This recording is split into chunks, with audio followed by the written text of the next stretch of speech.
Selamat berjumpa dengan Yan di channel Morat Marit. Tadi aku pakai blangkon, sekarang pakai ini aja karena sulap silo ya. Jadi lebih enak pakai ini, agak tertutup jadi bisa melihat lebih jelas. Nah, kalau kalian lihat ini mudah-mudahan bisa baca ini ya. Topi ini yang ngasih cucu aku. Ya. Dibilang I'm number one grandpa. Aku mau cerita apa? Mau cerita tentang Bermuda Triangle ya, segitiga Bermuda. Aku tidak pakai mikrofon ya, jadi moga-moga aja suaranya bisa terdengar. Aku ingin cerita tentang Bermuda, segitiga Bermuda, tapi selalu tertunda-tunda, nggak tahu kenapa. Mungkin karena angker itu, mungkin setannya nggak mau aku cerita ya. Ya sak karepmu.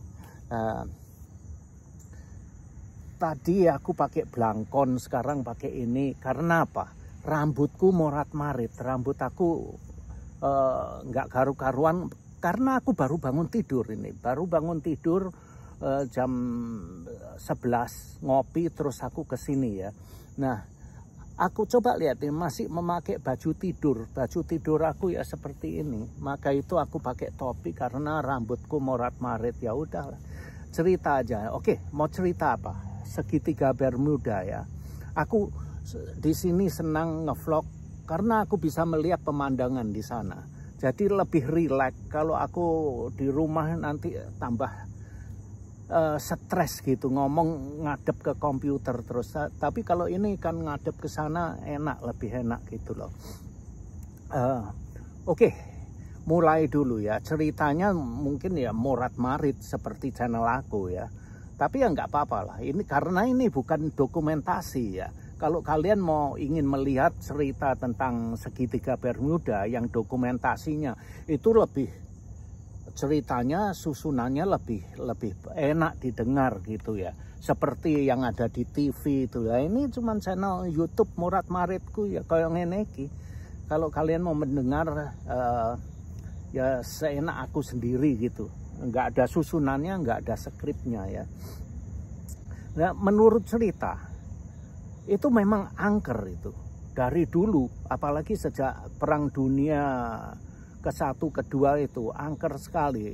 Banyak sekali cerita-cerita angker tentang keangkeran segitiga Bermuda itu. Ada yang mengatakan, ada cerita ya, ini kapal angkatan pesawat angkatan udara Amerika, satu skuadron itu hilang, Nah, itu kalau nggak salah satu skuadron itu terdiri dari 4 atau 5 pesawat yang mereka itu terbang dari Florida ke arah Bermuda. Begitu meninggalkan Florida itu mereka sudah memasuki lautan segitiga Bermuda itu. Karena kalau kalian lihat di map ya, lihat di background video ini aku tayangkan, segitiga Bermuda itu dimulai dari Florida, terus ke sebelah kiri atas itu Pulau Bermuda. Terus kalau ke selatan itu kalian akan melihat San Juan, Puerto Rico, Pulau Puerto Rico. Terus kemudian ke Florida lagi. Nah, itu membentuk segitiga kan, dari Florida ke Bermuda ke San Juan, Puerto Rico, kembali lagi ke Florida. Nah, di sekitar itulah yang namanya lautan segitiga Bermuda. Nah, itu ombaknya terkenal sangat besar sekali ya. Nah, kapal pesawat terbang angkatan udara Amerika tuh menuju ke sana, ke lautan Bermuda. Itu terjadi sekitar setelah perang dunia kedua atau ke-1 gitu. Nah, sewaktu mereka terbang ke sana, aku rasa setelah perang dunia kedua ya, tiba-tiba signal kompasnya itu tidak berfungsi. Karena kompas zaman dulu kan bukan elektronik. Kompas zaman dulu itu bukan magnetik ya. Nah katanya karena di tengah-tengah lautan segitiga Bermuda itu magnetiknya itu terlalu kuat sekali sehingga mempengaruhi radarnya tidak berfungsi, maka itu mereka tuh panik terus kehilangan arah. Nah kepala skuadron itu memerintahkan oke, kita kembali. Tadinya menurut mereka ke arah sana, dia bilang kembali, muter kembali, mungkin tanpa radar. Terus mereka itu mau balik ke pangkalannya. Nah ke sana kan mereka terbang ke sana kan, balik ke sana kan seharusnya menuju ke daratan, tapi terbang terus tidak menemukan daratan, terus akhirnya menghilang.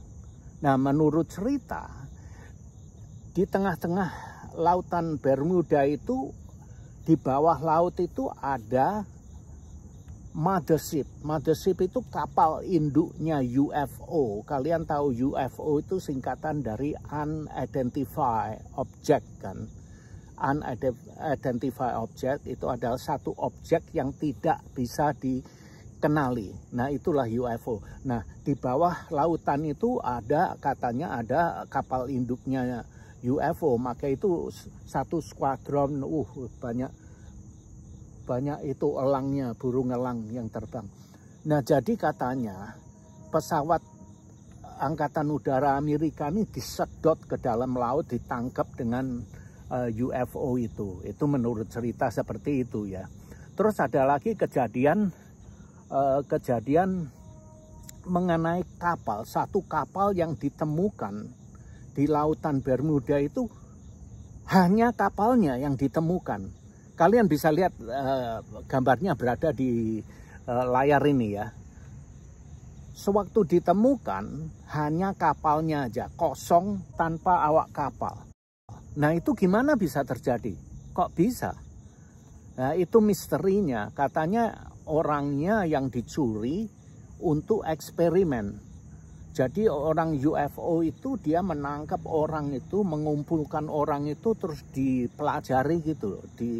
Mungkin dicincang atau bagaimana, pokoknya dipelajari, ditangkap, dipelajari. Mereka sedang riset tentang manusia katanya. Nah itu pun juga tidak pernah ditemukan manusianya kemana. Terus masih banyak lagi pesawat yang lewat ke sana tiba-tiba hilang. Terus kapal-kapal bukan kapal penumpang ya, kapal kargo lewat sana hilang.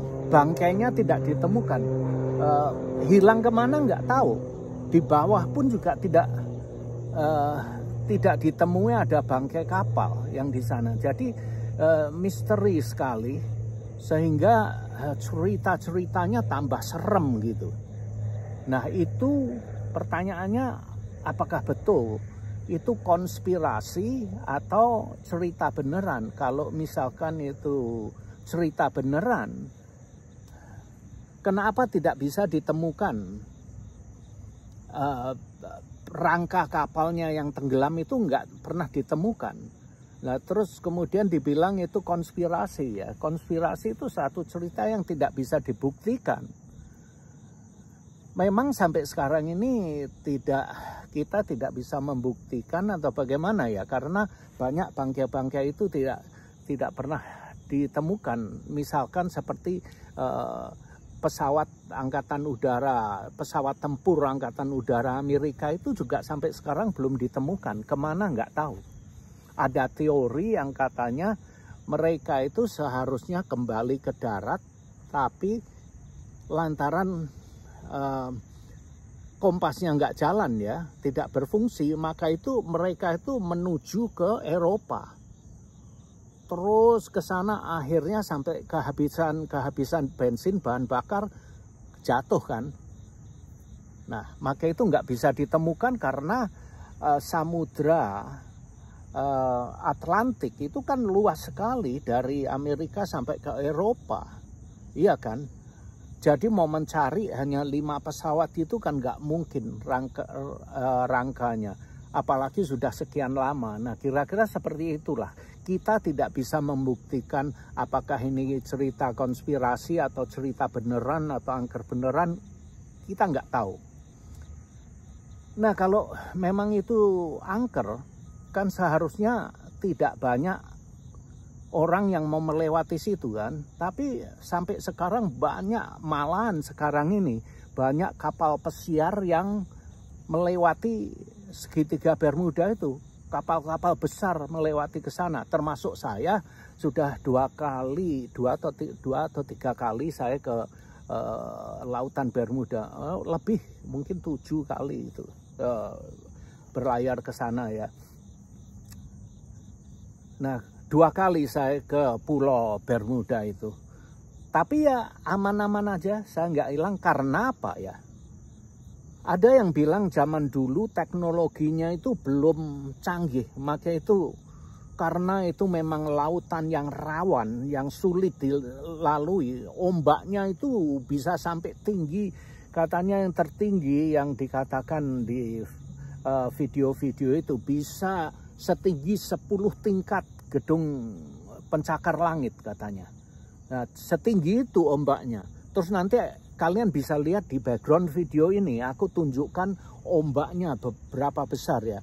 Terus aku tunjukkan juga itu ombaknya sewaktu aku menyeberangi lautan Atlantik ya. Kalian bisa melihat moncong kapalnya, terus dengan garis apa tuh, horizon itu, kalau kalian melihat ke langit ya, antara bumi dan langit itu kan bisa lihat batasnya kan. Misalkan waktu matahari terbenam atau matahari terbit, kalian bisa melihat mataharinya keluar dari bumi gitu. Nah itu loh batasnya itu ya. Dari batasnya itu terus moncongnya kapal bisa naik turun tinggi, walaupun di video aku itu hanya sekitar kira-kira berapa senti gitu ya, tapi kalau kita lihatkan ke sana itu bisa puluhan meter itu. Jadi kalian lihat sendiri aja backgroundnya ya. Nah itulah karena teknologinya itu belum canggih, maka itu banyak kapal yang tenggelam. Kemungkinan bisa jadi seperti itu tanpa diembel-embel angker. Nah kira-kira seperti itu. Ya kalau yang percaya angker-angkeran ya bisa jadi juga ya. Karena mengenai angker atau tidaknya itu kan sulit dibuktikan secara ilmiah, seperti Tuhan kan, seperti surga, seperti neraka. Sulit dibuktikan. Coba perhatikan di layar kalian ini. Perhatikan di tiang yang ada di depan kapal itu. Dia kadang berada, yang sebelah kiri itu berada di bawah garis antara air dan langit ya. Terus kadang dia nongol sampai berada di atasnya garis antara air dan langitnya itu. Memang kelihatannya hanya mungkin 1 senti ya. Tapi kalau kamu berada di kapal itu, terasa diombang-ambing, itu bisa sampai ketinggian naiknya itu bisa sampai 5 meter. Turunnya pun juga bisa sampai 1 sampai 5 meter. Jadi kapalnya diombang-ambing, terlihat seperti di gambar ini. Nah, ini aku ambil sewaktu aku berada di lautan Atlantik. Nah, berikut ini kalian bisa melihatnya. Ini aku ambil dari jendela yang persis selevel dengan, hampir selevel dengan air laut. Memang sangat menyenangkan berlibur dengan kapal pesiar. Dalam keadaan normal memang sangat menyenangkan. Tapi kalau kebetulan kita harus melewati badai, hujan badai, situasinya seperti ini. Kita jalan saja merasa kesulitan seperti orang mabuk diombang-ambing. Coba lihat ini, anginnya segitu kencang. Lihat tuh anak itu jatuh. Nah, ini kolam renang diombang-ambingkan sewaktu ada hujan badai. akhirnya air yang di kolam renang ya seperti itu tadi. Coba lihat orang ini, kalau dalam situasi badai, mau jalan aja kita sempoyongan.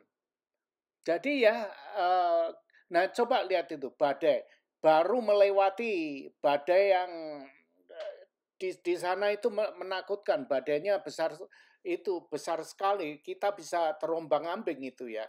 Tapi kami sudah melewati badai itu, hujan badai di Lautan Atlantik. Nah, coba lihat ini moncongnya kapal kena ombak segitu besar. Kapal segini besar bisa diombang-ambingkan loh. Padahal kapal itu beratnya bisa sampai 200 ton lebih.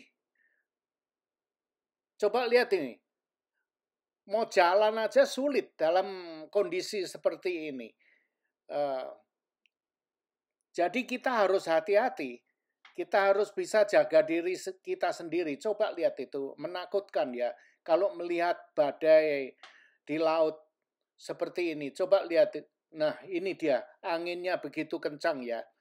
Tapi kalau dalam keadaan normal, enak sekali seperti ini. Coba lihat, kalau keadaan tenang seperti ini ya memang menyenangkan. Berlibur dengan kapal pesiar. Aku akan lanjutkan dengan cerita aku tentang Bermuda ya. Sewaktu aku berlayar ke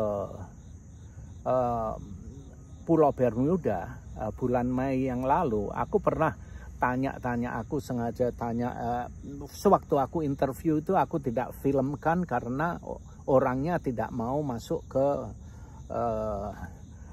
video aku ya.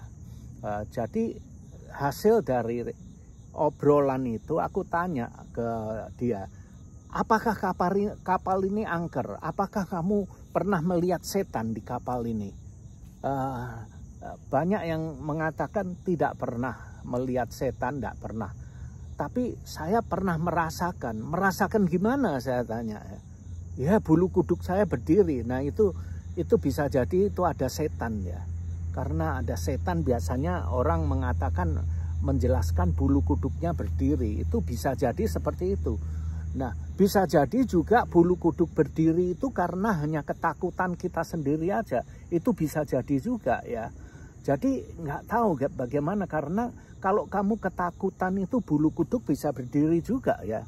Bisa merinding seperti itu. Jadi ya sulit.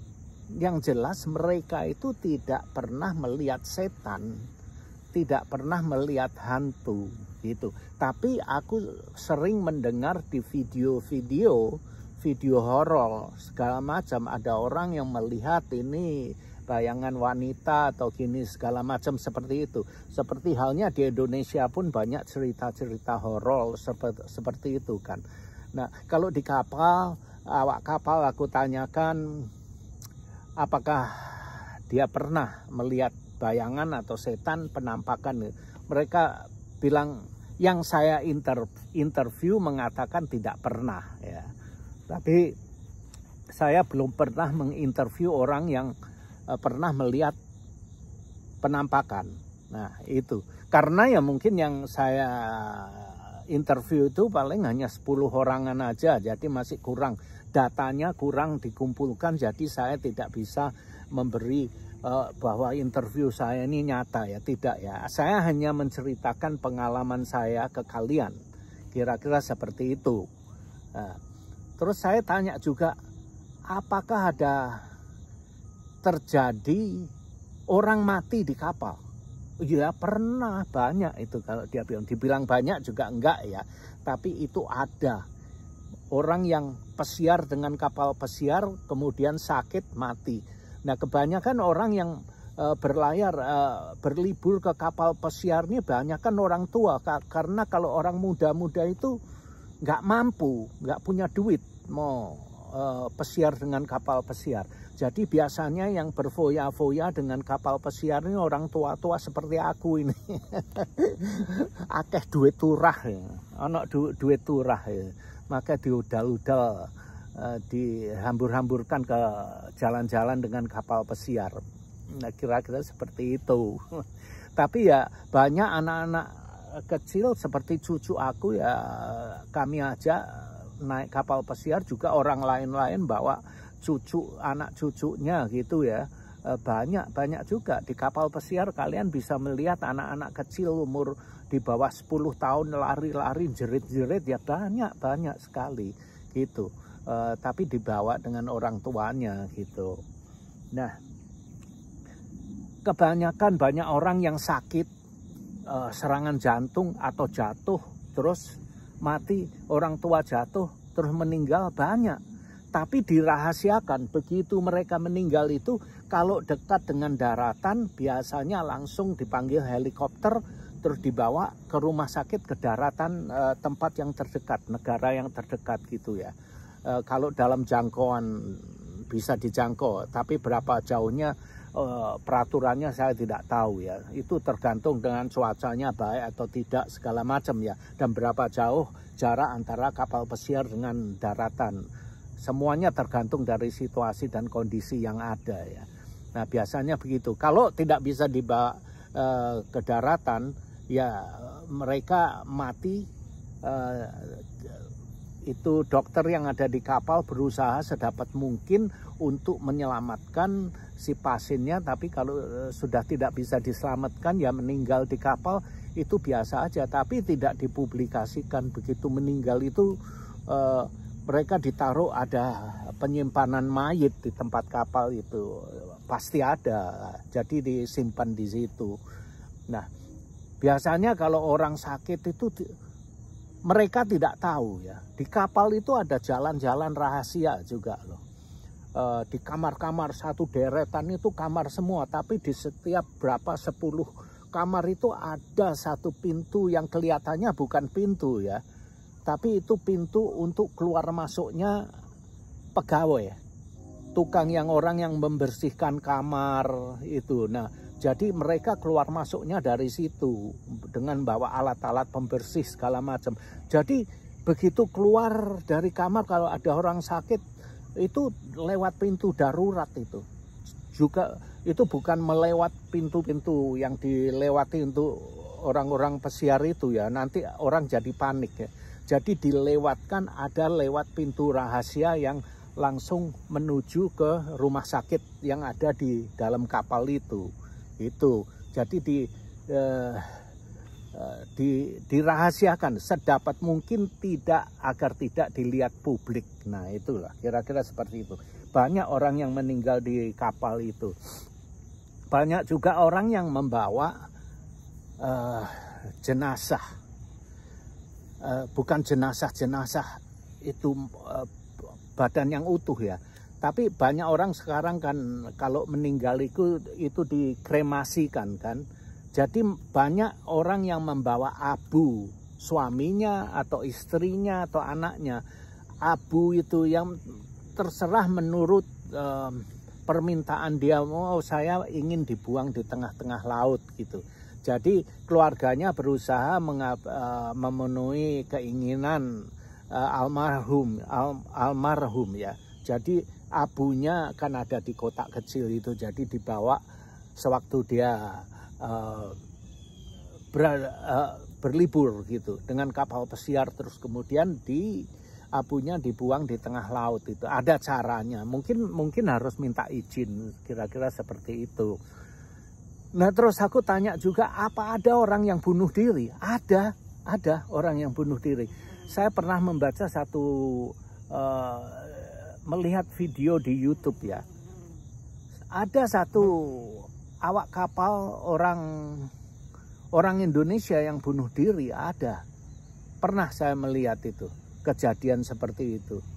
Nah, banyak hal yang terjadi. Terus aku tanya juga, apakah ada orang yang bunuh diri melompat ke laut? Ada. Tapi kalau kalian melompat ke laut itu pasti terlihat. Di mana-mana itu ada kamera. Di samping-samping kapal itu ada kamera, ada sensornya. Jadi kalau ada orang yang melompat itu pasti ketahuan. Terus Kalau ada orang yang melompat gimana ya, kaptennya berusaha untuk mencari jenazahnya gitu, berusaha sedapat mungkin, prosedurnya seperti itu, tapi prakteknya nggak tahu ya. Tapi ada orang yang bunuh diri, lompat, atau bunuh diri di kamarnya, menggantung diri atau apa, itu ada katanya terjadi seperti itu. Nah, kalau kalian mengira terbang dengan pesawat ya, kalian kira aman-aman aja ya. Padahal tahu nggak kalian, kalau kalian terbang dengan pesawat itu kadang-kadang ada jenazah yang di bawah pesawat, di bawah kargo, di tempat kargo area. Itu ada banyak orang yang meninggal di luar negeri, terus saudaranya ingin menguburkan ke Indonesia, itu dikirim jenazahnya, dikirim jenazah utuh loh ya. Kalau baru meninggal itu langsung bisa dikirim setelah dengan diawetkan atau segala macam, prosedurnya tuh ada. Tapi sering terjadi di pesawat itu orang mengirim jenazah dari satu negara ke negara lain, ada banyak itu, banyak orang Indonesia yang kerja di Hong Kong atau di Taiwan itu ya, yang meninggal kemudian jenazahnya dikirimkan ke Indonesia.